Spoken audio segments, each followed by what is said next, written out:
Angamta akka amantaa sarqabaachuu dandeenya akka amantaa islaamaa turtuu fi akka warra kaawwanii akka deemteef duban deemin. Sabaatti mistilta gabaanonni naamni gasinni hojiin teemaa liigaa fanaan jedhan salaata. Namni islaamaa kun akkaataa qabaalaate jechuun nama kaaniin irraa. Isin har'a nagattanii deemtanii jumaa dhufaanatu dhufaa jedhee. Eenyuuf? Siif qaba. Anuma Samiira. Har'a obboleessa kiyyaa nan arrabsiin jedheen. Obboleessa kiyyaa miteetiin aan jedhe.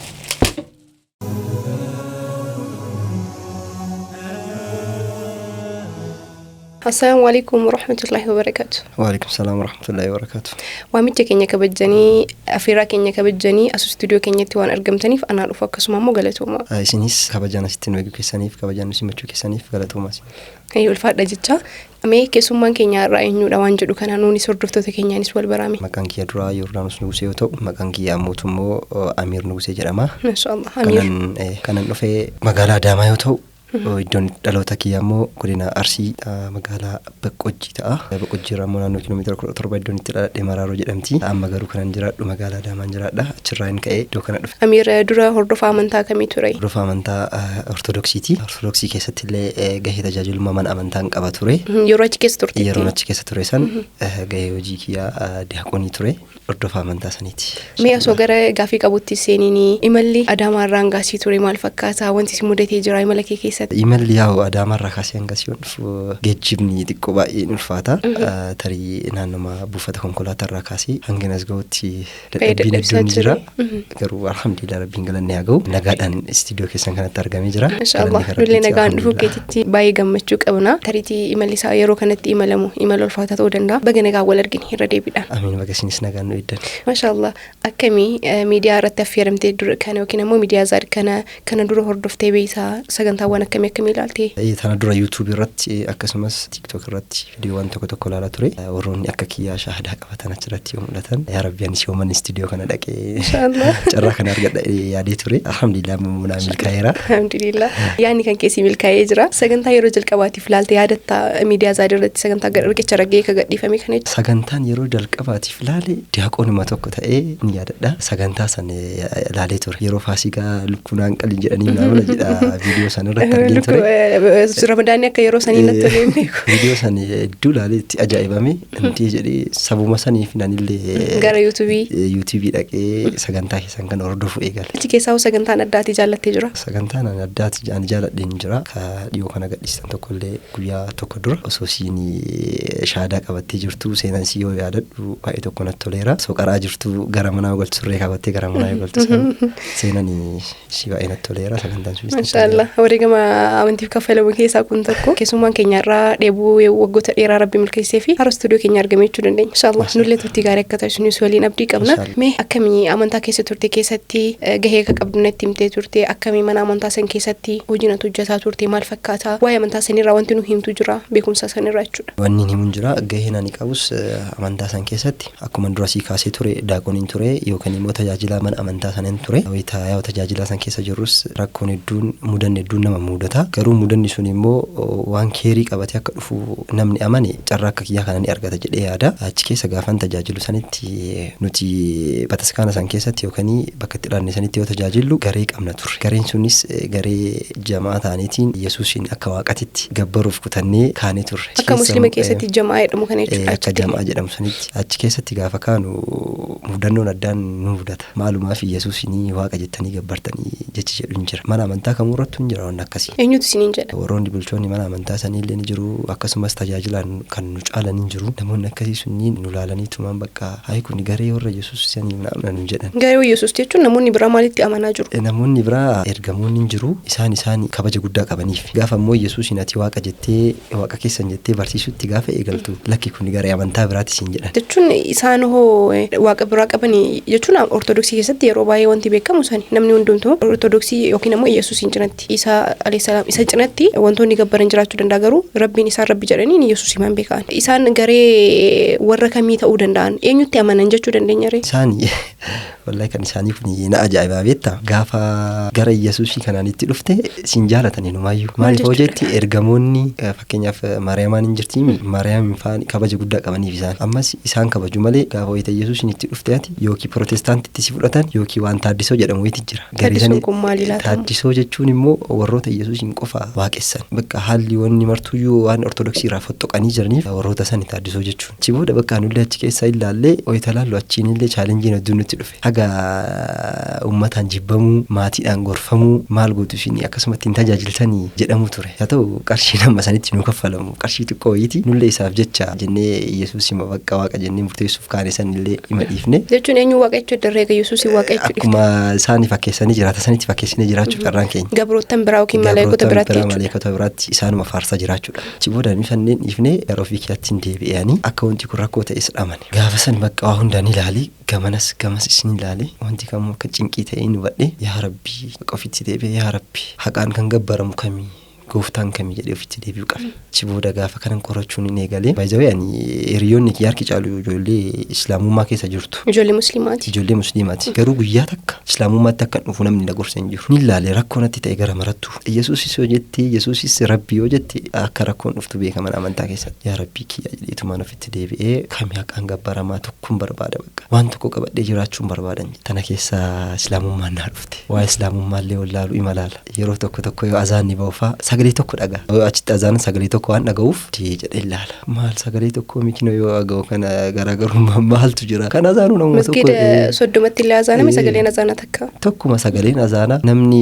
achitti azaanu sunillee bakka yuuman dhaqee ilaala jedhee islaamummaa keessa seenuu eegale daandii islaamummaa kana hordofuun eegale achi waan amantaa kan keenya ilman dhiise adadaan irraa faffagaachaa nan dhufe islaamummaanis na keessa seenaa hin dhufe rabbi ani hawaa jiru fan argachuuf chaalenjii kanniin keessa taruun barbaada jedhee tanan waan achiisan illee nin gatee asbiratti amiira soogaa fi yaada kee dhiifama jidduun sikutuu inni barbaadee fi yeroo mana amantaa ortodoksii keessa turte san protestaantonni tariitii Yesuus tokkichatti amanuu barbaadamiti protestaantii yeroo baay'ee Yesuus tokkichatti amanan yookiin immoo isatti amananii Yesuusitti amanan wantoota biraa maleekota naamnatti amanuu dhiisanii gabbaruu dhiisanii isaan asoo jiranii garas deemuu dhiistee gara islaamummaa kana maaf dabdilaata gara islaamummaa waan dabeef akkuma siin jedhe masjiida azaana yoo dhaga'u sagalee tokko dhagaa deebisiitii immoo akka ortodoksii san bulii tokko kaasee hanga 30 ortodoksii keessatti ayyaanota jira beekuu dandeessa tokkoon guyyaa ayyaana qabu garuu islaamummaa keessa onni akkanaan jiru ayyaanni guddaan jedhamu idaladaa fi idal faxiriidha yoo laalte jettu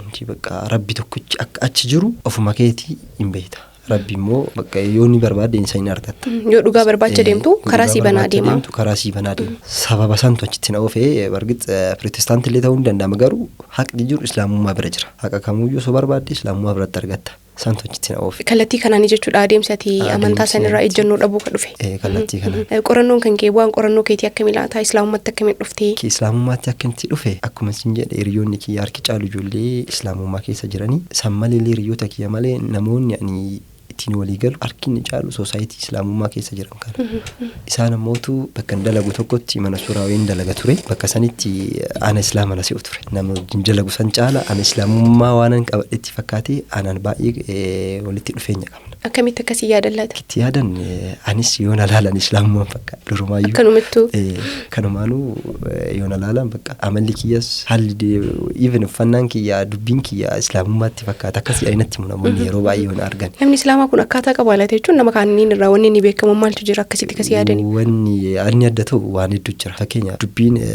islaamaa namni islaamaa tokko islaamummaa keessa jiru tokko dubbatuu fi namoonni garaagaraa amantii biraa keessa jiran tokko haalli uffannaatu hin beeksisa maal uffannaa yoo argite namni tokko waanuma amantaa qaba sitti fakkaatu yoo ilaalan garuu islaamummaan immoo kala haqa qaba wanni inni si barsiisu tokko jira tartiiba qabda waan mara keessattuu waa hunda keessattuyyuu tarii namoonni tokko islaamummaa akka badaatti fudhachuu danda'u islaama tokko arganii garuu immoo islaamummaa keessa seenanii yoo argan mi'aa hawaasaa yaa'u warra dhamdhamasaa kan qammasee yookaan dhamdhamee ilaalatu beekaa santu islaamummaatti na fide yaa ta'uuti immoo namoonni akkuma dura sii kaasee ture hiriyoota kiyya keessa namni gara islaamummaa kootu naan jedhan jiru rabbii kiyya san gaafan barbaadutti ka'uun rabbis karaa naasaa qadeemee islaamummaa kanatti akkan dhufu na taasise. Hammam turtee qorannoo eegaltee waa'ee islaamummaa ergan eegalee bara 2016 dhumarra akkas bakka lapheen kiyya baay'ee hin jira isa achi jiru sanirraa isa kanatti adeemaa ture. Achi osoo hin jiru yaadni kiyya garuu gara islaamummaa kana keessa jira. Guutumatti dhiistee turte gocha wata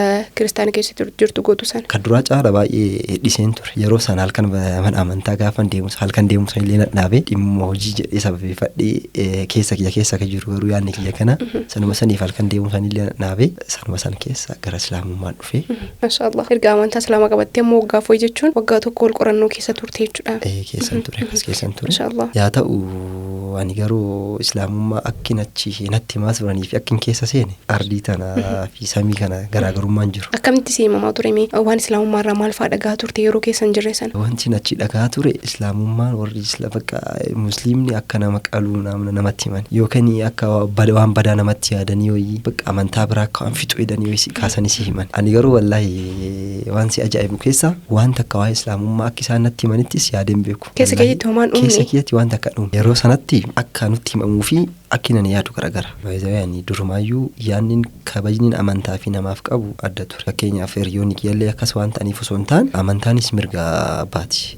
Waan barbaadeen as amanuu nan danda'an. Garuu akka isaan achi himan sanitti hin fudha. San keessa bakka yoomumaan arga waan isaan jedhan kana jedhee gaafan keessa seenu wallaahi sin jedha wanta kan jiru. Masjiida keessa gaafa seentu wanti dhokataan hin jiru kana yookaan dhiira seenan jedhamtu asiin immoo kun waan bakka hin jiraami mistira wayii naamin hin jiru. Kan namni addaan qoqqoodamee ibalu seenuu qaba ibalu seenuu hin qabu jedhamu hin jiru. Yoo dursa deemtee masjiida keessa fakkeenyaaf saffaa tokkoffaa yoo dhatte ati xiqqaa ati guddaan jedhamtu salaattee baata. Akkasuma immoo wanti jiru achi gaafa imaamni quxubaa gochuuf achi bahe isa qofa malee gariin bakka kitaabni taa'u malee bakka quraanni taa'u malee wanti addaa kuni mistiraa kuni maali jedhu hin jiru masjiida keessa. Gaafan keessa seenee argu wayne uummata akkanatti gawwoomsaa bahanii iftoomina isaanii yeroo argitu iftoomini bakka bilisummaan jiru achi jira. Kasi taasaan san caala kasi gorsa san caala wayita ijaan argitu maal jedhe sitti himuu danda'a wallahi. Dugdaaf garaa naga irraa fagoo jira bakka. Gonkumaa wal arguu hin dandeenye. Even masjiida keessa bakkeen dhokataa wayiin jira bakka itti waa simii dhufu waa qopheessantu jira sin jedhanii siman. Yeroo baay'ee wanta akkanaa ni ka'a.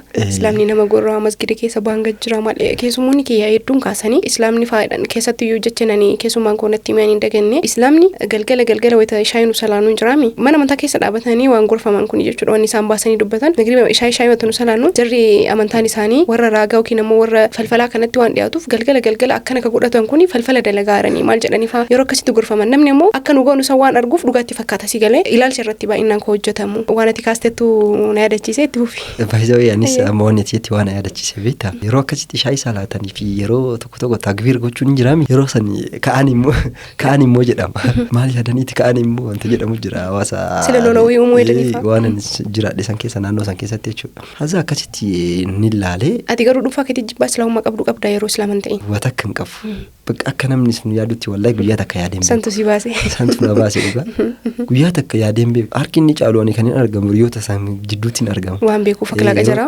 Yeroo tokko faa yeroo kubbaan taphadha yeroo tokko yoon kubbaa taphadhu kana islaamota hedduu keessaa kiristaanni ana qofa gaafa san immoo ilaalanii namoonni tokko na ajaa'ibsifatu akkanuma ilaalanii islaamummaa keessaa maal gootaati kiristaana tokko jedhee nama na jibbuuf ajjira garuu yaada isaa yaadassan yaadan baniin aadam kulliin isaa namuma bakka dhimmi amantaa dhimma biraati. Waan walitti dhufne walitti fiduun hin barbaachisu. Garuu banii aadam gaafa taati wal cinaa dhaabatuun dirqama. San waan yaada qabuufu yaadni kiyya gongumaa kana akka namni kuun isaan yaadaniitiin amantaan ol qoodanii ati islaamaati kiristaana jedhanii yookiin amantaa ofii san caalsifatanii jiratan sanitti guyyaa takka yaades jiraadhes hin beeku. Si booda gaafan ilaalee jedhu masjida keessa akka isaan himanii fakki kun garagara natti ta'e wallahi uummata akka illee hin dubbanne alhamdulillah qarallee akkasitti yaadan turre ani alhamdulillah jedheetu man calise. Wayita wanni jarri himan sobatee argamu. Sobatee argamu alhamdulillah jedhe. Maal jettaan namoota akkasii yaada jiraniif namoota ilaalcha san keessa guddatanii jiraatanii ammallee keessa jiraataaranii maal jettaan argiteerta waan ta'eef lamaanuu ilaalcha uummanni yeroo sana namatti himaa turellee isa dhugaa lafa jirullee argiteerta maal jettaan uummata kana. Uummata saniin wanti jedhu inni duraa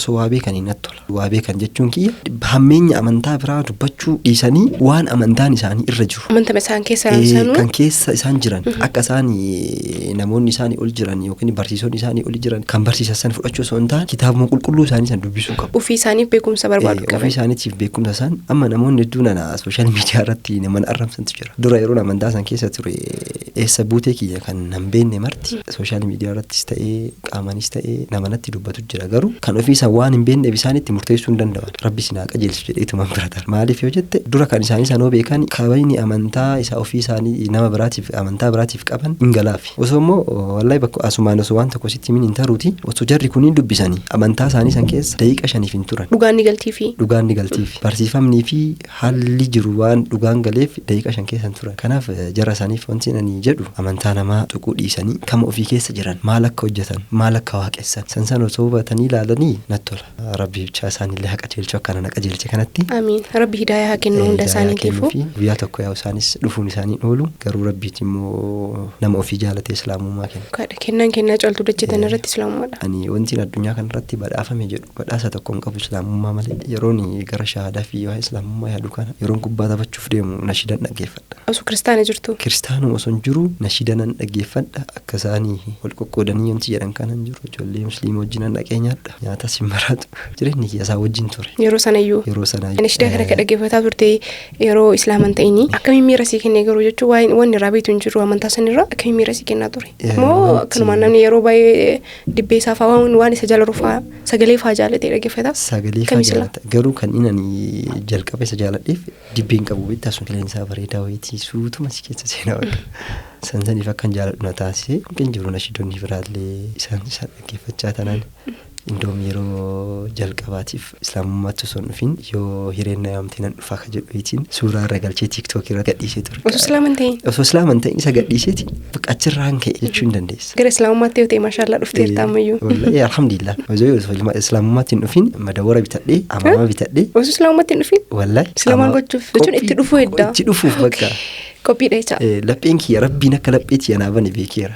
Yoomumaan dhufa jedhee bakka guyyuma san eegaara malee. Guyyaa rabbi jedhee eegaarte. Guyyaa rabbi jedhe sanan eegaara malee. Sammuu kee qopheessitee bira tartee meeshaalee jalqabe. Meeshaalee jalqabe. Qaree waan hunda reedii ta'ee ta'u. Jidduu tana keessa yoom dhufaadhaan na eegaa turan. Gammachuun amiir qabu baay'ee fuula isaarraa mul'ata. Dhugaa dubbachuudha. Jechuun yeroo tokko wanni itti dubbachuu barbaadde sun dubbatiin istooyi jiramini garuu kan namni yoo fuula kee dubbisu sirraa hawwatu wayi mirqaana qabda. Qallaala. Maashaallah. Mee akkamitti shaada qabattee taatee jiru na himi. Akkan shaadatti qabadhe dura Ramadaan irratti na eegaa turan. Ramadaana fin dhufaa namna jedhanii yeroo baay'ee ijoollee maqaa kiyyuu jedhamuun na beekanii kiyyuun akkasuma suuraa hojjetu bara shaadaa qabachuuf Ramadaan irratti dhufa jedhanii na eegaa turan. Yoo laalanii jedhanii akka TikTok irratti arganis yoo isaan maashaallah naan jedhanis tabaarakallaa jechaanii. Osoo islaamummaa qabatin moo? Osoo hin qabatin wallahi. Akka hin beekte jechoota kanneen. Hin beeka bakka dalagaa sanitti yeroo baay'ee waan fayyadamu. Okey musliimoota wajjin ooltuuf. Waan ooluuf hin fayyadamu. Namni islaamummaa keessa jiru tokko natti dhufe muumminni tokko yoo sunatti dhufe salaamu alaikum warahmatullahi wabarakatuh gaafa jedhanii ol seenanii wa alaikum salaam warahmatullahi wabarakatuh jedha. Salaamata jalaa qabe. Namni musliimaa itti fakkaatuuf. Itti fakkaatuuf akkasii anillee akkasuma bakka normaali akkas fakkaata. Chibooda shaadaa qabachuuf Ramadaan irratti anillee hin deema jedhee awwala qophaa'aa ture. Gaafa sanii wayita ga'u haala tokkoof maatiin hin jira ka galu maatii biraa. Yeroo sana. Ka dalagu nama biraa isa san dhaabbadhee olaaluu qoyammaaf jedhee dhiise. Ima darbee guyyaatti san Ramadaana sanis Ramadaanni darbee yoo jedhu immoo faasikaa jira akka kiristaanummaa keessatti faasikaa guyyaa jedhamu jira. Sooma isaanii. By the way asoomaanani sooma isaaniillee soomu. Qaatan dhaabe sooma minamina jedhanii yoo asiif achi kaatanii ani keessa hin jiru. Maaltu nagee jedheetumaan jal'isa. Karaa dhugaattan deemaa jira waan ta'eef kaayoo kiyya waan hin beekuuf. Faasikaa sun ga'e amma gaafa faasikaa sun ga'u halkan ka'aniiti nyaatu. Ani immoo san durallee amata tokko ayyaana duraa irratti halkan ka'ellee nyaatu. Soomalleen turre.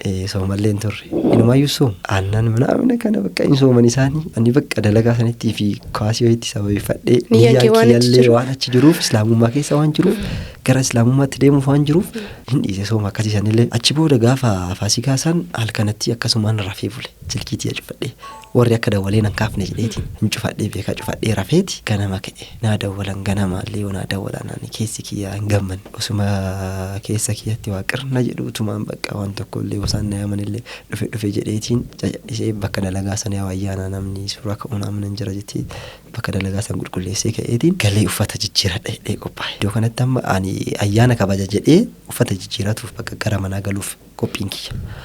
osuma akkas jedhu karaarra adeeme uffata osoo hin jijjiiratiin asfaaltii irra gabbu'eetumaan osuma dhaabadhu yeroo sanitti namni natti dhufe naannoo masgiidaa sanitti ayyaana miti namnaan jedhan karaarra waan ta'eef asfaaltiirra aya lakki ayyaana ni maaltu nagaheree yani karaa wayii deemuu edha asaasa ka jedhamtu yiiti jira naannoo gara gadaaf kan asaasa kana gahee deebi'u edha jedheen moo sila akka jedhan sanii aduu ramadaana shaadaa qabattee hinaan jedhe lakki shaadaan qabanne garuu waa'ee ayyaana kanas nan galchu aniin jedheen. Fi namni sun muslima? Namni sun muslima nan galchu waa'ee ayyaana kanas jedheeniin yeroo bakka sa'aatii muraasa waliin haasofne irra sa'aatii waliin haasofne nama isa waliin dhaabanne anis karaan deemu san dhiisee tanan nama isa waliin dhaabadhee haasa'e dhuguma akkana jedhu barnaan nan argine maa masgiidatti jedheen so shaadaan qabatiin siin argine hin dhufteeree naan aaran hin dhufne bakka jedheen garuu dhufuuf karaarra jira qophii fixeera jedheen ishee amma garam deemtaree bakka amma hin deemu galee akka maatiin dabbarreef yookiin maatiin akkanatti hin muufanneef galee uffata jijjiiradhee yookiin dalagaa seenaa manallee dhaqee ayyaanan kabaju fedheen hayyee bakka naan jedhaniitiin haalli adeemsa kiyyaa mana galee uffata jijjiiradhee dalagaa kiyya seenuuf wayita mana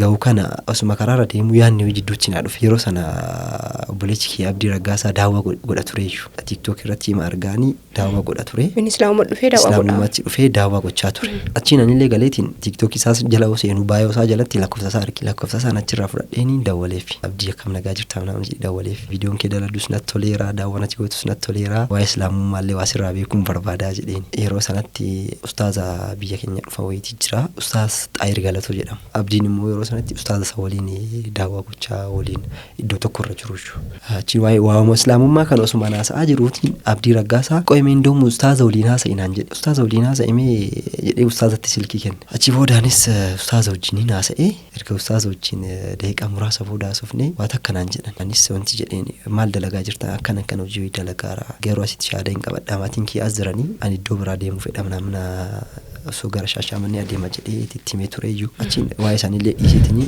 ammaati qophiidha shaadaa qabatuuf naan jedhan wallaahi wanta kan jenneen qophiidha jedhee kuma galeen uffata keen jijjiirre niyyaan qara ayyaana maal jedhee kabajuuf hedduu gaafuma sana gaafuma karaa deemaa jirtu sana maatii bira galuuf jechuudha gaafa sanis uffata illee jijjiirre akkuma galeen ni bilbile abdiin isaanitti hin kenne ustaaza wajjin ni haasa'e erga haasa'e booda ammaati qophiidha reenaan jedhan ustaaz qophiidha jedheen achi booda shaahadaa na qabsiisanii waan dudda kiyyarraa gatiitti kiyyarraa ba'aa wayiin jiraami ba'aan guddaa wayii waan narraa bu'e natti fakkaate naasuu keessa moo boo'ee wallahi kirrii ni dhadhu tureeyyan wanti habilii mormaa qaba malee masqalii namna jedhan kana maata basanii ni dhadhu yeroo baay'ee yoo fayyadameeyyuu wajjasaa kirrii isaa bichaa fayyadama malee irratti masqalii saniif fayyadamu achi booda na qabsiisanii erga shaadaa qabadhee bakka afur mataa naasuu keessaniin boo'ee uffata jijjiirachuu jedhisan illee ni dhiisee osoo uffata hin jijjiiratiin hiriyyaa tokko jira akka obboleessaa akka nama kamiituttu nama kamii oliin isaa obboleessa kee caalaan isa jaaladha musliima inni Jamaal Daawud jedhama iddoo inni jira mana isaanii deemitiin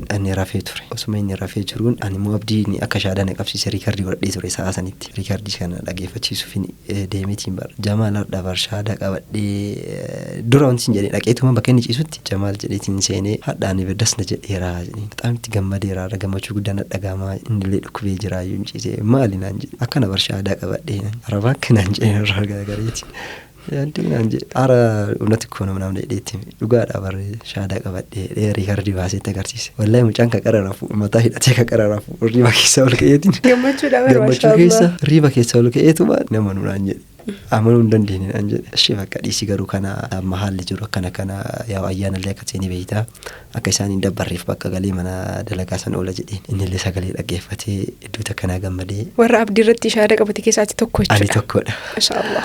Chuma bakka innis naa gammadee gammachuma san keessa immoo akka hin amannelleedha deebisiitiin amanne waan ta'eef ishiin amaniin jedheetumaan ani akka itti mahimeetumaan sababni isaas saayibni ani qabu bakka garuu saayiboota hin qaba saayiba natti dhiyaatan keessaa inni tokko waa hunda kiyya ni beeka kata wajjin barannes ture duruma daa'imummaarraa kaasee jechuudha ittiin himee bakka innis anis bakka waan tokko jiru sittiin himaati deemi bakka dalagaa san ooli naan jedhe bakka dalagaa san nan oolee yoo manatti fakkootu waa nyaadhu naan jedhanii alaa nyaadha dheetumaan cacadhisa ani shaadaan ni qabadhee akkasuma Jamaal kasiin jedhu hiriyyaan kiyya kun mucaa tokko dawwalee mucaa masgiidaa yeroo baay'ee masgiida deema masgiidatti hin qara'a inni masgiidaan bahu jamaa qabanii masgiidatti qo'isatti himaa jedhee inni isatti himeetiin mucaan naa dawwalee dhugumaa TikTok irratti illee garuu argeera Jamaal akkana na himeera shaada qabattee naan jedhee ana caala isaan tun haa gammade. Mashallah. Ani gammachuu kiyya caala ka isaan ka mucaan amma ka masgiida kun ifaanti kan haa gammade kiyya caala. Qara ijaan ol argina malee wal dubbisnaa akkana qaama baay'ee walitti dhiyeenyaan qabna. Garuu islaamummaatti dhufnaan na barbaacha. Akka dalagaa san silkii mucaan rabbatiin bilbileetiin na bira dhufe. Yoo na bira dhufu yoo dhuguma bara akkana haala akkanaatiin qabadhee abdii rakkaasaa sooshaal miidiyaa irraan qabadhee hayyeenaan jedhe. Gaafa rabbi jedha wanni marta. Gaafa rabbi jedha ta'a. Chiinana inni akkas naan jennaan argee gammachuu isaallee wallahi baqqaani daandiin kun daandii akka ta'es. Cuma keessa naa galaa dhufe. Kaani naa galte caalaa yommuu namarraa nama keessa jiru irraa yoo argite wanti beekuu qabdati islaamummaa islaama san laalteetii miti waa'ee islaamummaa laalteetii miti. Gaafa keessa seentee kitaabota laalte quraana gaafa laalte waa'een islaamummaa sii galti. Achiin bakka isa waliin haala mijeessuu qabne amma. Gaafa haalli kun akka itti mijatu masgiida yoo mannaqaa silaa shaadaa online irratti qabadhee masgiida yoo mannaqaa jedhee salaata akkamitti eegala jedhee isa waliin gaaffii kan olii dhiyeesse. Hayyee bakka iddoo salaataa hin argattaa naan jedhan jedhee. Maatii bira waan jirtuufi malee. Maatii bira waan jiruuf hin argadhe iddoo salaata jedhee. Achuma bakka dalagu sanitti subii ka'ee salaata. Mana salaatee irra caala immoo faatiyaa mana na barsiisuudhaaf masgiida gaafa isaan subii salaatanii ba'an. Ani immoo waa dhuffadhee okadhee seena masgiida. Faatiyaa baratuuf akkaataa salaataa san baratuuf mucaan na barsiisuuf yoo isaan salaatanii ba'an dhokadhee seena achumatti salaateetiin illee hin ba'a. Gaafa akkas godhee deemee faatiyaallee waa hunda qabadheeti akkaataa salaatallee baradheetiin jedhu mootu dheebuurraan dheebuu jechuudha. Dheebuun kiyya bakka dhisa ture. Gaafa sanii waa'ee isaa cinqamuu qabe. Yeroo jalqabu masgiida seentumaa si dhaga'ame. Irrifadhe wallahi. Akka itti dhaqees durumaayyuu qophaa'een ture. Namuma islaamummaa irratti dhalate. Duruu fakkaata. Dura waan hin fakkaadhuuf anillee yoon akkasitti madawaraa fi imaama kiyya waan hunda kiyya godhadhee deemu namuma islaamummaa irratti dhalateen fakkaadha. Gurbaan erga kana findhee booda waa hunda qabadhe yoo min jumaa dhaqa isa jedhu yaada akkasii keessa galee amma. Yoo isaan na biraa jumaa deeman ani hin gadda. Akkatti deemtu dhabdee atan. Akkatti deemu dhabeen. Yoo achi dhaqxee tarii namni hedduu si argee maalitti himuu danda'a? Namni ergee yeroon immoo subii kana seenu namoonni ijoolleen tokko na argan. Bakka ani namallee akkasitti adda immoo namni argu sanillee sodaa namaa sanis of keessaa balleessee murtiin kiyya waan kiyyatti ani kan itti gaafatamu ana. Badiis ta'ee balleessees tolchees kan itti gaafatamu ana. Even maatiin kiyya ittiin gaafatamu. Amantaan ka abbaati. Amantaanis ka abbaati. Yaada san keessa waan jiruuf murteessee akkasitti masgiida seenaan hin bahee boodatti yooman jumaa dhaqa jedhee dhiphachuu qabe. Isaan na bira deemnaan guyyaa tokko wallahi ni boo'e. Bakka natti dhagaame isaan jumaa galaniin argeen malee silaa shaadaa qabadhe jumaa humaan dhaqa uummata kana waliin nama lubaarra jedheetumaan cal'ise. Namoonni hedduun immoo ni beekan namoonni beekanis ni jira. Gaafa tokko jumaa yoo deemaniin isin har'a nagattanii deemtanii jumaa dhufu anatu dhufaa jedhee. Isinuun eegu. Anatu dhufa jedheen. Achiin kanatti meeqa masgiida waan barsiisaa ture Abdurrazaaq jedhama. Isatti meetiin taate maarree naan jedhe. Kanaafuu saffaa tokkoffaa sii qaba bootaa achi dhufta naan jedhe. Ani yoo deemu irraa rifataatumaan deeme. Ko'uma kan kee deemte? Ko'uma kiyya deeme. Kan dura hiriyyaan kiyya duraa sunillee nagateetiin deemee bakka isatti illee himee ture jumaa hin deema jedheeni. Koo inni na duubatti fe'ennaan isuma achi eegaa hojjumaan deeme. Eessa jedhee taa'e amma dhumarra taa'ee beektaa. Mazallaan tokko kan ijaarame yoo jira masjiida keessa seenii mazalluma isaan keessa achiin taa'ee nadda waliin dhuftee naan jedhee dhufee raabar jedheen isa fira jirta kinoo akkana uummata keessa na ufaa deemee safaa tokkoffaa sana teessise. Qabatee deemee jechuudha. Na qabatee deemee achi na teessisee saalaanni kaanii bakka cinaatti mucaadhaan ani rifadhee rabaa lamaan biraan jedhan rabaa lamaan jedhan bira taa'ee. Inni ka'ee akka ati kaatu si gochuuf. Akkana ni ka'u na gochuu jedhan. Hawaasa wal si barsiisuu barbaade. Wal barsiisuu fee. Ara akkanan godhini bannaati waan biraan godhini bakkaan akkasumatti kinoo akkanuma argeera akkanuma salaatee waa salaanni kaanii bakka waa hundi dhumateetumaan du'aa gochaa jiranii yeroo sanatti sheekni ustaasni hin jiraayyuu osuma dhaabatanii waa dubbataa jiranii du'aa gochaa jiran na fakkaate ana na kaasee mucaan isaanitti naqen waan biraa dubbatanii laata jedhee sodaadheera. Wanta akkasumas dubbatiin jalaseetti si kenne. Ka'inaan jedheetumaan itti na kenne ani garuu waan biraa kan dubbanne wallahi bakka natti toleera alhamdulillah gammadeera. Kunuu gahaadha. Kunuu gahaadha waan biraa kan dubbanne jedheen isaanitti na kennanii mucaan itti meera dura bakka ana harka na qabanii mucaa kana laala obboleessa keessanii namni jedhee uummata waliin na barsiisa. Kana beekuun akka dura dhageellee dhagee kun na lallaala bakka akkana.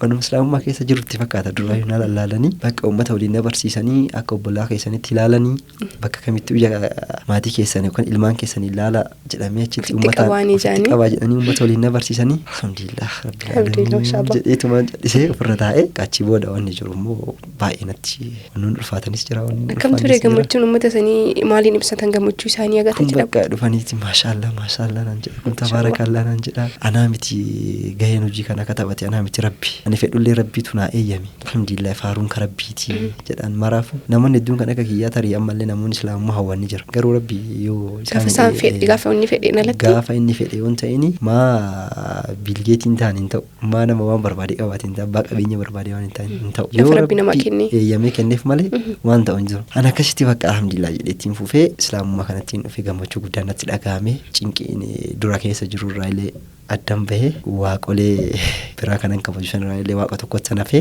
rabbiin tokko chaniin qabadhe akkasumatti inni fufee sitti tola gaafa rabbii tokko qabattuu fi gaafa waan biraaf jala ooftu tokko miti. Waa wayii qulqulleessitee adda baastee gochuu fi waliin mayitee gochuun takkaa miti. Takkaa miti. Tarii gaafa achi keessa kiristaanummaa keessa jirre sanii guyyaa dabaafnee mana irree akkas jennee kabajaa turre. Gaafa immoo rabbii tokkotti dhuftu waan san ni dagatta. Gaafiin keetis haasofni keetis rabbii tokkocha wajjin malee rabbiirraan nama biraan jiraami wanti dabalamee sadaffaa jedhamu sani waatti dabalamee hin jiru rabbi bakka rabbiin ka kadhatu si rabbiin si uume ka kadhatuuf maa kadhatta malee ganaa immoo ka biraatitti mee rabbiin kana naa goosisaa jettee hin ulfaatu asoofii keetii kadhachuu dandeettu kallattiidhaan kallattii maa rabbi qofa wajjin dubbatuu ni dandeetta sansanoo yaada jedhu bakka inni akkanaa jedha rabbi immoo caaltuu waa hunda caala kanaa kenne diinaa tana naa kenne kama diinaa tana na badhaaste alhamdulillah wallahi gaafa akkas godhee waa hunda kana godheetu hin jedhu osoo amma addunyaa tanarraa deemeeti hin gaabbu jedha sababni isaas waan lapheen kiyafeetu argadheera waan keessi kiyya barbaadu argadheera diina islaamii tana uffadheera bakka nagaa amma osoo deemee nagaa addunyaa kanarra hin barbaadu waan biraa jedhe wanni martuu boonasii yookiin bira buusa jedhan bira buusa hin jedhee bakka akkasumatti itti fufee saayibbanillee akkasumatti na baay'achaa dhufanii kophummaan natti hin dhagahamne namni rabbiin qabe waan dhabe tokko hin jiru waan ta'eef kophaallee hin jiru wanni tokko natti dhagahame hin jiru adada keessa bakka haalli hojii sunillee xiqqoo wanti natti jechaa dhufe na jibbisiisaa dhufe yoon salaataa bahu salaataaf ani deemu gara masgiida deemuu barbaada suniif immoo gufuu natti ta'aa dhufe dalagaan keessa ture gufuu natti ta'aa dhufnaan isaafillee furmaata laachuu qaba jedhee maal hojjechaa turte mana suuraan hojjechaa ture isa saniifillee furmaata laachuun qaba jedheetanin furmaata isaaf laachuutti adeema laalee hubadhe osoo bakka salaata kana yaadu na jala tara masgiida salaatu niyyaan kiyya masgiida salaatu akkasitti oduma niyyaa kiyyaa masgiida salaatu yaadu na jala tara bakka ammas murteeffadhe agadiina tana qabadheera silaa maqaaf qabachuun qabu wanti biraa beekumsi biraa osoo hafee salaata kiyya guyyatti 5 san salaatu qaba jedhee murteeffadhe agawwan biraa biratti qabadhutti agawwan biraa biratti qabadhu salaata kiyya kan salaatu qaba yeroo isaa eeggadhe jedheetii murteeffadhee bakka dalagaa sana mana dalagsiisaniin akkanas gara masgiida deemuu fedha jedheetiin yeroo naa eeyyama yeroo immoo sa'aatii naga darbee naa eeyyama waan kana furmaata laachuu qaba jedheen dalagaa sanis dhiisutti gaddeema. Jechuun salaata keetiif wareegama kaffalta. Wareegama kaffaluu qaba jedhee salaata kiyyaaf azaan dhimma sababeeffadheetiin dalagaa sanin dhiisee salaata kiyya salaatuun eegalee. Maal dalaydee nyaachuu jechuun maal dalaydee jiraachuu fi waan biraa waan yaaddetu jiramoo takkumaan dalagaa gadhiisuun sun hin ulfaanne sitti. Hin ulfaata garuu aarsaa kafaluu qabdaa beektaa aga rabbi diinaa tana sii kenne ati immoo diinaa tana irratti aarsaa kafaluu qabda islaamummaa irratti duniyaanis dalagaanis yoo rabbi waliin hidhata qabaatteen dhufti yoo kaanii dhuftullee homaa siin gootu dhiphachaa ture garuu maal jedhee akkamitti maal dalaga jedhee garuu adeemsa keessa gaafa rabbi waliin walitti hidhata kee jabeeffachaa deemu waan dalagaa guutuu takka yaadeen beeku wallaahi billahi waan takka yaadeen beeku idaa akkanaa jedheetiin bakka waa maraa riskii kasii fidu rabbi si razzaqu rabbi inni dhiisee baqqaan dhiisee salaata kee irratti jabaadhee adada salaata kiyyaa keessa jabaadheetiin achuma bakkuma jirutti sanitti waan tokko lallaalaniira maatiin illee eega beekanii dubbatanii na amanuus dadhabanii akkamitti dhagayan garuu isaan itti dhaga'anii baleewwan kiyya tiktook kana ni ilaalanii achirraan dhufanii waa hedduu naan jedhana turan isaan irratti maatiin kiyyallee dhaga'uu qaqqabanii dhugaatti even aga hadhaa dirasii na eegaa turan akka deebitu akka kiristaanummaatti deebi'u na eegu yoo isaan na eegan kanaani akka isaan na eeganillee ni beeka yaa ta'u hiriyoonni kee waan san ta'aniif yookiin namatu shawadee fudhee deeme faa jedhanii yaadu. Atama erga amantaa qabattee bakka san irraa sochootee gara Adaamaa ka dhufte. Bakka san irraa socho'ee gara Adaamaa dhufe innis gara Adaamaa wanti dhufeef diinaatti irratti jabaachuuf bakka hojiin tee maalii gaafa naan jedhan salaata. Hojiin kee maalii gaafa masgiidatti argamu waan akkasii saniif dhufe daraan immoo agaas dhufe gammachuu guddaa natti dhagahame. Sababni isaas yeroo kee eeggattee salaataa eessa jirta osoo hin jedhan masjiida jira jettaa achi immoo gaafa taate chaalenjii hedduu si qunnamuu danda'a. Naannaa maatiin jirullee waan ta'eef hawaasni beeku keessallee waan jirtuuf. Maatiin illee hin jira waa hedduu si mudata jetti kasii gammaduus akkuma jirutti ka kufaatii kee hawwus ni jira sansaa waan ta'eef bakka iddoo jijjiiruu qaba jedhee murteeffadha. Maashaallah amirratti maal dalagee jiraataa jira Amiir maal harkaa qaba jechuun maaliin sochootaa gaafa achi baatu dalagaa dhistee dhuftee Adaamaa jirta. Adaamaa keessatti immoo jiraachuudhaaf kophaa bahanii jiraachuun mataan isaa dalagaa barbaada. Islaamummaan ifaajjii jiraachuu waan irratti si dirqu waan halaalaa gateetti waan irratti si dirqu dalaydii jiraachuudhaaf waan jiraattuuf addunyaa kana jechuun lafaan kaatee waan jiraattu hin jiru. Sochii gaafata wanti marti maatii irraa buqqaame immoo waan hunda kallattii hundaan of danda'uu qabda. Maal dalaydii jiraata harta akkamii haalli jireenya kee amarra jirtu? Haalli jireenya kiyya amma harki caalu garuu ibaada madalagadha. Yaa utaareetii namni tokko gaafa addunyaa kanarratti jiraatu waa dalagaa illee qabaachuu qaba. Ani mootu ijoolleen biyyaa dhufanii konkolaataa gaafa fidanii dhufanii shufeerota hedduu beekaa hiriyoota kiyya kana jajjabeessanis hedduu jira. Isaan waliin konkolaatuma kanarra wajjin dalagaa ture. Garuutii guyyaa takka kobummaanis guyyaa takka dhabiinsis natti dhagaamee hin beeku. Nama qabu caala nama abbaa qabeenya jedhamu caalan jiraadha gammadee. Qalbiin kee nagaa qaba. Qalbiin kees nagaa qaba. Wanti natti dhagaamu hin jiru. Daran immoo gaafan waa'ee diinaa yookiin immoo ibaadaa kana dalagadha. Bexaam gammachuu guddaa natti dhagahama. Yeroo tokko tokko wallaahi manaa baay'eetiin salaanni akka ga'ee masgiida seenitti hin muddamu. Waa yaadee waa cinqamee hagana masgiida ga'ee salaatee gabbuutti masgiiduma seeniitiin akka narraa badu hin beeka. Yaanni keessu cinqiin keessu narraa bada. Masgiida seenee zuuris haa ta'u asraas haa ta'u yoo salaata seenee sa'aatii sanitti cinqiin irra jiru sani rabbi kee waliin haasa'ee yoo qabbaye even misaayyuu sa'aatiitti nyaanne jira. Waan mara rabbi raamata isaatiin arjummaa isaatiin naa godhee guutuu taata jechuudha. Guutuu ta'ee bakka keessi kiyya gammadeetiin bahee waa hunda yaada gadhee ba'a. Sansaniif immoo alhamdulillah rabbiin galanne haa ga'u. Inni guddaan immoo ani hawwiin ani qabu waa tokko rasuula yaadeera. Rasuula rabbii wallahi gaafa takka osoo isaan jaan arge jedhee isaanii yaadeera malee kaayyoo biraas hin qabu. Diinaan kunis natti toleera. Osoo namni tokko na dhufee wallahi waa takka affeeruun barbaadu gara diinaa kanaa. Hanyaan nu aduu sun ta'in islaama ta'ee. Islaamummaatti kootu carraan isaanii kennu. Ispeeshaalii qeerroowwan akka kiyyaa kanaa fi namoota sanii olii jiraniif qeerroowwan iddoon taane irratti argamaniif waan saniin invite godha malee koottaa buna waliin dhugnaa koottaa dhawaan sin affeeraa miti. Islaamummaa tana badhaasni badhaasa caalu. Anaaf nama kamiifus akka ta'u kan hin barbaadu. Warqee miti kan na gammachiise. Islaamummaa tana argadheen gammade. Bakka wanni na bareechee na gammachiisee deemu islaamummaa tana. Innis islaamummaan haqatu keessa jira, dhugaa keessa jira. Saniif mi'ooyti. Saniif mi'oomti. Akka namni haasa'u sanii miti. Isa diina tana nu kenneef wallahi alhamdulillah faaruun ka rabbiiti. Rabbii warra hidaaya fedheef maraa qajeelchu. Rabbii haa qajeelchu. Rabbiin immoo nama ofii jaalate qajeelcha. Dhugaadha wallahi. Maraaf hundaafuu rabbii haa qajeelchedha. Amiin amiin. Hayyee kabajamtoota hordoftoota keenyaa sagantaan keenya guyyaa har'aa akkuma itti fufetti jira. Hanga asitti waan nu wajjin deemtaniif galatoomaa ulfaadha jecha hanga xumura sagantaa kanaan dhufaan bu'aa keessumaa keenya irraa moo akka waa barataa jirtanis akka itti bohaartanis gaafiin qabu maarree hanga xumuratti asii yoo akka hin deemne ammas turtiin keessan nu wajjin haa ta'uun affeerraa keenya kan kabajaati. Hayyee mi Amiir sagantaa bareeda gaggeessaa jirra. Yaadota baay'ee barnoota baay'ee erga baay'ee sirraa fudhataa jirra. As biratti maatiin keessan islaamummaa fudhachuu kee dhaga'aniiru atis deemtee adeemsa hangammaa ture dhageenyee jirra. Maatii wajjin hariiroon qabdu maal fakkaata akkasuma immoo maatii keessan keessatti si durallee haa ta'u si booda namni islaamummaa dhufee jira laata waan jedhu kana walitti qabina kaasime. Hayyee maatii kiyya keessa islaamummaa namni qabatee hin jiru. Yaa maatii maatirraan odeemtu ijoollee adaadatti jira ijoollee maalitti jira gara haadhati. Firoottan kan kee fageenyarra. Firoota kiyya keessa immoo namni islaamummaa keessa jiru hin jira. Adaadaa kiyyaa tokko hin jira. Akkasii intalti illee ni jirti. Akkasii malee maatii kiyya keessa hin jiru. Kallattiin haadhaaf abbaa ilmaan haadhaaf abbaa kee yookiin haadhaaf abbaan kee hin jirani garuu firoottan. Firoottantu keessa jira malee maatiin kiyya. Si boodallee. Na boodas na duras hin jira. Yaa ta'u ani immoo gaafa islaamummaa kanatti dhufutti isaan ilaalanii dhugaatti hin fakkaatu ture. Yoo kana bakka ilaalan har'a borii waatu gowwoomse jedhan. Hin jiraa yoon addunyaa kun duniyaa kennaniif jedhan. Mallaqaaf jedhanii kun immoo nama laaleeti hiriyyaa akkas baafateetiin naamna jedhan. Yoo laalee jedhu akki wanni kun dhufullee ni beeka. Sababni isaa ta'u yeroo kiristaanummaa keessa ture san yookiin ortodoksii keessa ture san ilaalchu sun namoonni garaagaraa qaban san waan beekuuf jedhan. Sabaatti misti littaa gabaanonni naamna gaasiin yookaan bakka waan hedduu jira. Jechuun waan jedhanii dhaban. Waan jedhanii hin dhaban duniyaaf siin jedhanii yookiin bakka shaamaraawwiitti jedhanii maatiin kiyya bakka obboleewwan kiyya manaamin har'a borii kana ni deebi'a jedhu. Maal jettan isaanii natama? Isaanii waan jedhu wallahi yeroo masaanuyyuu ayyaana saniif dhufanii jechuudha. Na barbaadatu nan bakka wajjin mana na gaafachuuf hin ajaman. Akka isaan immoo dhimma kanaaf si barbaadna naan jedhu. Akka dhimma kanaaf na barbaadan immoo ani akka achi deebitu sitti himuudhaaf. Natti himuudhaafii fi akka daandiin irra jiru kun akka sirrii hin taane natti himuudhaaf na barbaadu. Waamicha isaanii kana kabajjee dheedhee waliin dubbattee beektaa yookiin immoo asumaayyuu. Wajjin gaafuma achi jiru san guyyaa tokko na arganii turan. Anis keessa kiyyatti waa yaadee jira. Adhaan achi waan bakka tokkotti waliin arginu yookiin bakka affeerii tokkotti waliin arginu jedhee yaade. Jechiin jira miree bakka fakkeenyaaf amma murteeffattee deemuuf jechuu kana biraa. Yoo isaan si affeeran yookiin mana dhugaatii wayii si geessanii waan akkasiitti jira.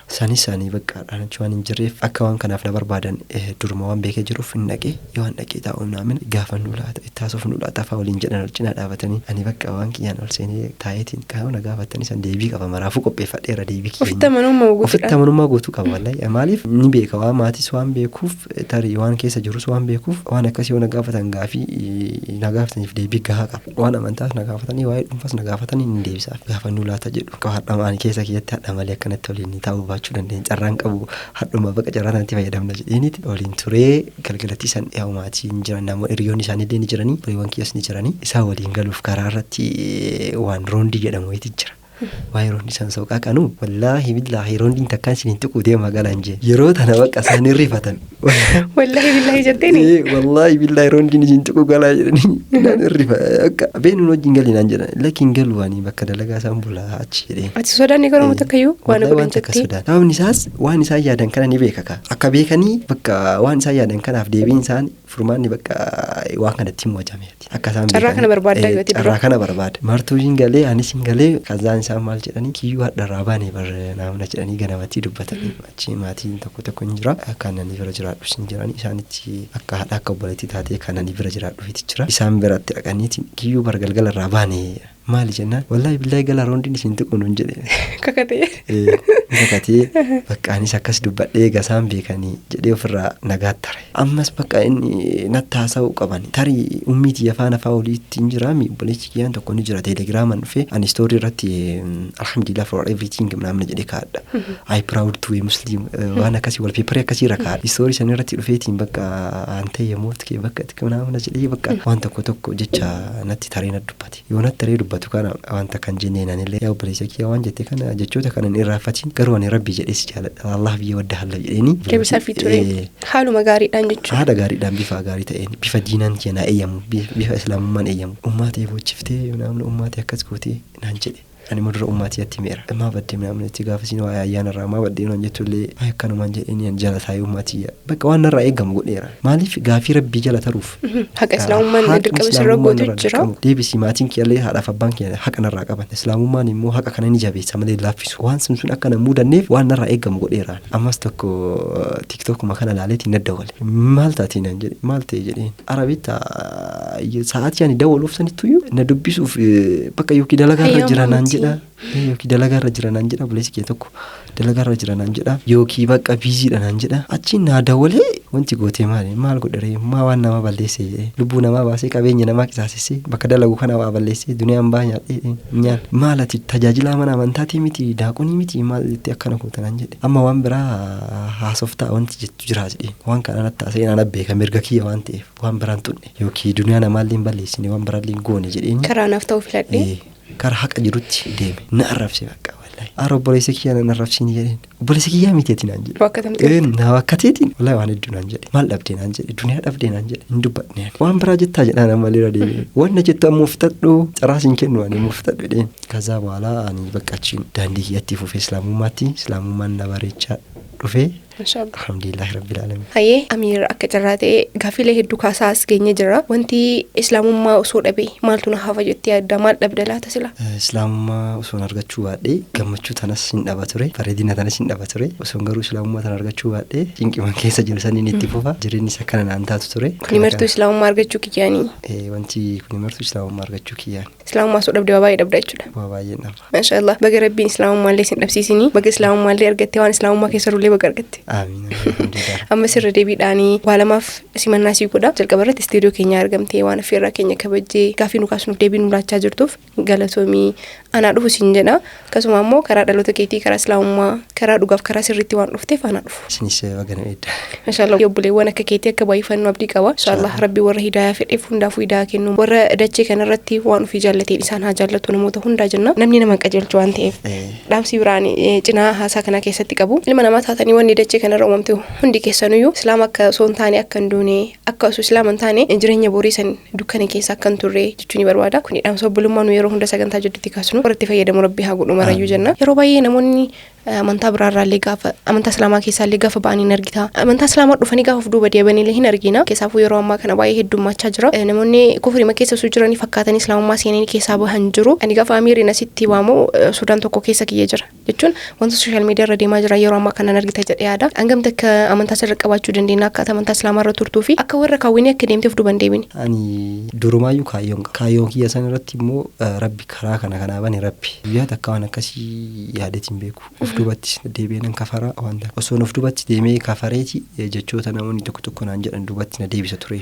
Garuu yaada akkasiin qabu fuuldurri kiyya ifa waan ta'eef akkuma rabbiin na qajeelche boodattis yaadota kiyya waan ani yaade kullisaa rabbiin kiyya galma waan naa ga'uuf waan abdii sarra kaadhee jiruuf waa'ee kufrii keessatti gaddeebi'uu waan takka yaadeen beeku daran irra caalaa namoota fakkeenya ta'uudha malee. Gamta akka ejjennoo kan kee beekuu dandeenya nuti jechuun keessa namaa rabbi beeka akka keetiitti ejjennoo kee beekuu danda'a hawaasni kun. Ejjennoon kiyya wallahi maal jedhisi ta'imu ani guutumaan guututti islaamummaan natti toleera daandii dhugaatii daandii haqaatii kanarraa gaafa duubatti deebi'ee jireenya kiyya maal akka ta'us ni beeka. Ofii kiyyaaf hin badaa jireenyi kiyya hin badaa. Wanti guddaan ilmi namaa dachee tanarra barbaadu qananiidha duniyaatti laakkiratti gammachuun jiraachuudha tasgabbii sammuu fi qaamaallee argachuudha miti. Islaamummaa keessa wanti kun jira jechuun ammoo asii baatee deemta jennaan waan kana hundaa dhabdee deemta kara biraatiin immoo waan kana argachuu dhabuu dandeessa. Kana dura istuudiyoo keenya dhufu hawwaa turte yoomuma dhaqee intarveechi ta'a jedhaa turte har'a asitti si affeerree intarveesii gooneerraa maaltu si dhagaame? Kanatti dhagaame gammachuu guddaadha. Gammachuu guddaa kanarra mootareetii asumaan ergaa wayitiin dabarsuu barbaada. Namoota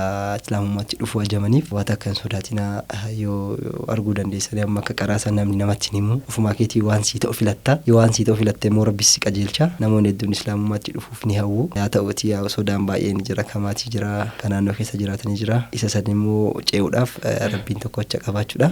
Kanaaf osoo akka kiyyaa yeroo nodoo achi baatanii jedhee. Mashaallah erga bareeda namni dhugaan galteef hangana takka gorsa adda addaa namaa kennuu danda'a. Mashaallah. Anillee turtii wajjin qabutti baay'ee gammadduudha. Anis wanti bareeda ta'a jedhee yaadee asumaan kennaa wayii qaba. Eenyuuf kennaan kun eenyuuf? Siif qaba. Anuma Samiira? Hin danda'ama inshaallah. Kennaan kana maali jedhee yaadaadha garuu waan akka ta'e waan an tilmaamee yoo ta'e bareeda. Keessumaa. Ayyee mashaallah. Wallahi baay'ee gammadee mashaallah. Haa banumi. Osoo bantee ilaalta. Waan ajaa'ibaati har'a callaamee guyyaa ajaa'ibaati. Gammachuudha bakka ittiin banu mara wallaalaa.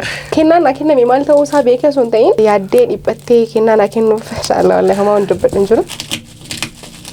Ijoollee banuu baadhu garuu gooyi. Allahu akbar mashaallah yaa Allah kiyyaa. Dachee tanarra kennaa caalu naa kennite ayi wallahi. Caalu. Sa. Shukran wallahi galatu ilfaadhu. Jazakallahu khairan sin jechuu barbaada. Wanti ani gara afoottis ta'e wanti nama af keessatti yaadaa jiru yookiin bakka kana osoo hin gahin rabbi gara qabrii akkana geessine. Rabbi na ajjeesii waan hin jedhu. Rabbi na ajjeesii waan jedhu ana qofaa miti. Warroota akka kiyyaa islaamummaatti dhufanii shahaada qabatan marayyuu umraa. Mashaallah. Akka achi rabbi nu dhaabu hawwii kiyya guddaadha. Mashaallah garuu isin bichaa miti nullee keessuma jira warri irra guddate. Inshaallah gaaf tokko dhaabattee deebitee nu himta. Inshaallah. Inni biraa immoo namoonni galateeffachuu barbaadu akka obboleessaas akka maatiis ta'anii hiriyoonni na cinaa dhaabatan. Namoonni tokko ni jiru. Maraayyuu maqaa dhahee hin danda'u. Garuu namoota ana caala na dhiphatan. Maraayyuu maqaa rabbiitiin galateeffachuu barbaada. Akka isaan siif jiran jedhan kanatti rabbii kiyya isaaniif jira haa jedhu isiniif jira haa jedhuuni. Yaada guddaa qabu kufaatii kiyyan barbaadanii akka iddoo guddaa akkan ga'u barbaadu. Isaanillee ka biyya keessa jiranillee ka biyyaan baa jiranillee ka bakka kamuu jiran obboleewwan kiyya islaamummaa keessatti na jaalatanii akkin islaamummaa keessatti jabaadhee dhaabadhu qormaata hedduu keessa akkan taruuf kawaa hundaan na gargaaranis yaadanis ta'ee gama kamiinuu na gargaaranii na wajjin hadhaadha gahutti na wajjin jiraniif jazaa isaanii rabbiin irraa haa kafalu. Ani yoo kafaluu baadhilee malee kan ni galmeessanii fi isaan galateeffachuu barbaada. Galatooma wal faadhaa jettan. Akkasumas isinis na kabajanii carraa kana sii kennine jettanii carraa kanaaf naaf fayyaduu keessaniif sirraa kaasee hojjettoota istiidiyoo kanaa hunda hedduun siin kabajaa akka asii iddoo kanatti affeertanii rabbi immoo darajaa guddaa bakka hajirii guddaatti argattanitti rabbi isin affeeru dalagaa teessanis rabbi isinirraa haqee balu tanuman jedha.